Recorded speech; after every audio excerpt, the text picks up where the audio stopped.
Hello and welcome to Eye on Africa. I'm Mariam Sabhi with this special edition on the rise and fall of Zimbabwe's Robert Mugabe. After vowing to stay in power until his death, Mugabe has resigned as president, ending his 37-year rule a week after a military takeover. The Speaker of Parliament delivered the news, halting an impeachment hearing against the 93-year-old leader. Now, in a letter, the world's oldest head of state said he was stepping down voluntarily to pave the way for a peaceful transfer of power. Mugabe's former deputy, Emmerson Mnangagwa, is expected to be sworn in as interim president this week, according to the ruling ZANU-PF party. That's after being sacked by Mugabe earlier this month. Let's now head live to Harare, where our correspondent Ashton Lang is standing by. Ashton, thanks for being with us. The army chief has called for public restraint. How are people reacting to Mugabe's resignation? I don't think restraint is a word I would use. I'm in one of the few places in Harare that is vaguely quiet tonight. There is probably the party of 4 decades going on outside tonight. People are going absolutely nuts, leaping on cars, singing, dancing, crying, hugging each other, waving flags, kissing the pavement, you name it. Absolutely astonishing scenes. Mugabe held firm, refusing to step down just 2 days ago, even after being dismissed by the ZANU-PF party. What's happened? Did he buckle under the pressure of this impending impeachment? It's really hard to know because Mugabe really does live in a bubble. It seems that nothing had pierced that bubble. I mean, when he appeared on national television on Sunday, people really felt that he'd seen those massive protests on Saturday and just decided that the game was up. It was widely trailed that he would resign, and he just delivered one of his usual 20-minute speeches saying that he'd sort things out. It's really hard to know what turned the tide today, whether it was the fact that everyone was gathering in Parliament and the official line is he has to deliver a letter to the Speaker or not, whether, you know, perhaps a key sort of element of the deal he'd struck with the military was delivered. We just don't know, but most likely we'll find out. So this is where we are, Ashland. Mugabe is out, Mnangagwa incoming. How will this transition take place? Well, before any of this started, we had a visit in Johannesburg from the chair of war veterans, who is a very close Mnangagwa ally. He unveiled what had been leaked previously in intelligence documents as a transitional plan that had been in the works for several years. Mnangagwa's aides, people around him, had been talking to the international community and to the opposition. They wanted white farmers back in Zimbabwe. They wanted investors, international investors back in Zimbabwe, and they were reaching out to the opposition. That press conference was delivered in a room that was full of MDC, Movement for Democratic Change, opposition members, and white farmers who have traditionally been ZANU-PF's really worst enemies. They all insisted they were on the same page now and they'd be forming an alliance. However, when Mr. Mugabe was recalled from Parliament, we were told by some ZANU-PF hardliners that they were the ruling party, that now Emmerson Mnangagwa would be the new president, and there was no question that the opposition would feature in that. We've been subsequently told that is not the case. The opposition will be engaged and entertained. But now that Mr. Mugabe has resigned, there's no need for an impeachment vote supported by opposition. So I guess everyone is just hoping that Mr. Mnangagwa will realise he needs to reach out.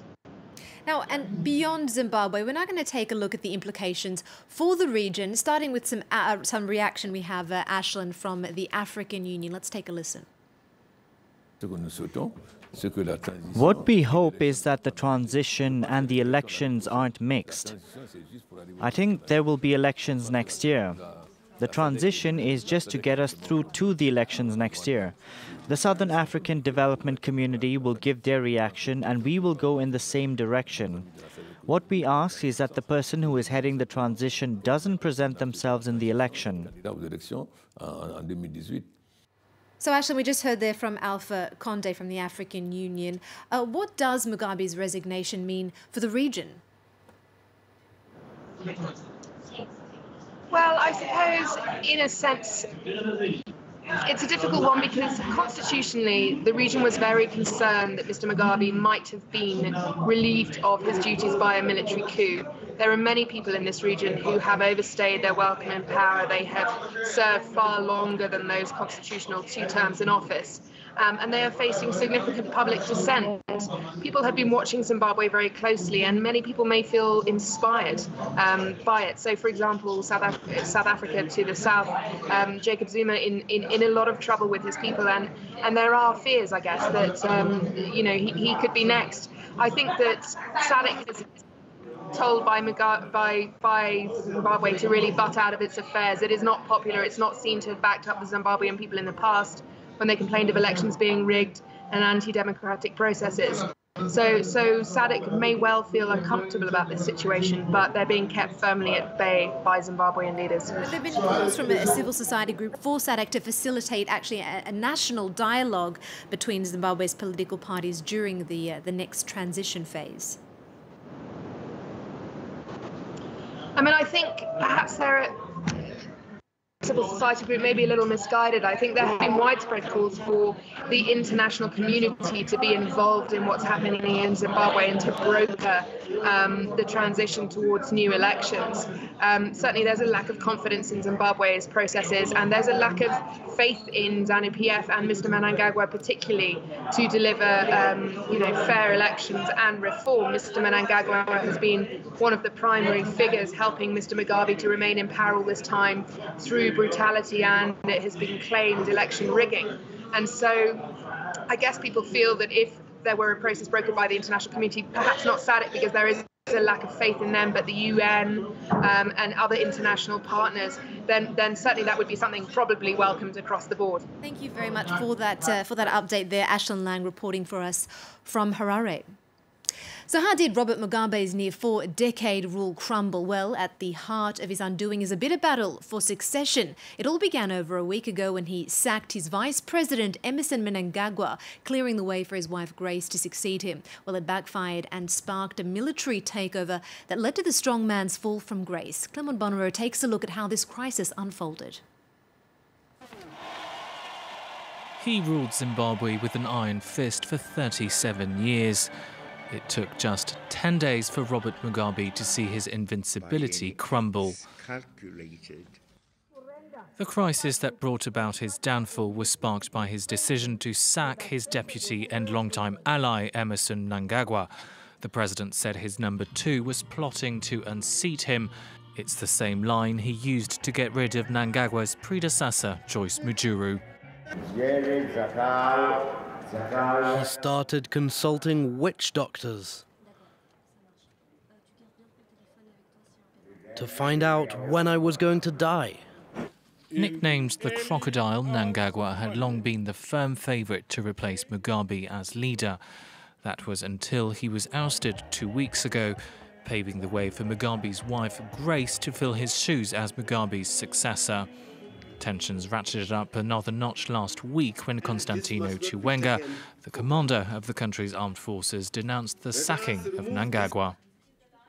We must remind those behind the current treacherous shenanigans that when it comes to matters of protecting our revolution, the military will not hesitate to step in.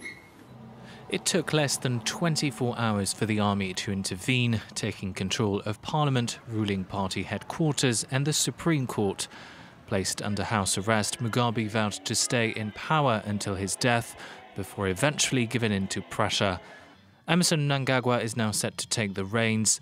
He will serve the remainder of Mugabe's term until the next general elections. Well, to delve a little deeper into this story, let's now bring in Dr. Tinashe Nyamunda, a visiting research fellow at the University of Cambridge's Centre for African Studies. Dr. Nyamunda, thank you very much for your time. So the tables have turned for Emmerson Mnangagwa. Talk to us about this reversal of fortunes and what we can expect from a Mnangagwa presidency. Thank you for having me. Indeed, the tables have turned. And of course, everybody is very happy in Zimbabwe, as the previous reporters have just said. We're all over the moon. I actually wish I could be there right now.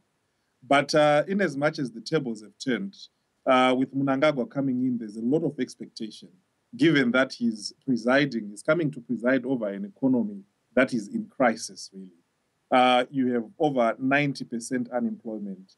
You've got a country almost literally without a currency because the currency basket that we're using is now in the hands mostly of cash barons. The bond note, which was an export incentive, but which in reality is actually a pseudo currency, is actually not it's not available in the banks, with people only managing to get up to $30 per day. There's massive deindustrialization.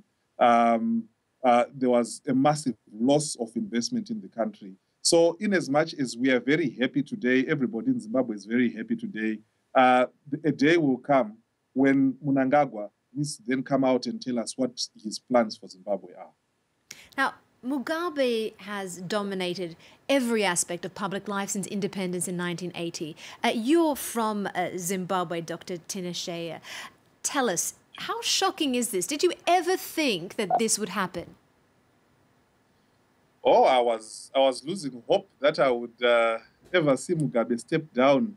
Well, at least I thought he was going to die on the throne. If not that, given the events of the past few months, I thought he was going to hand over to his wife.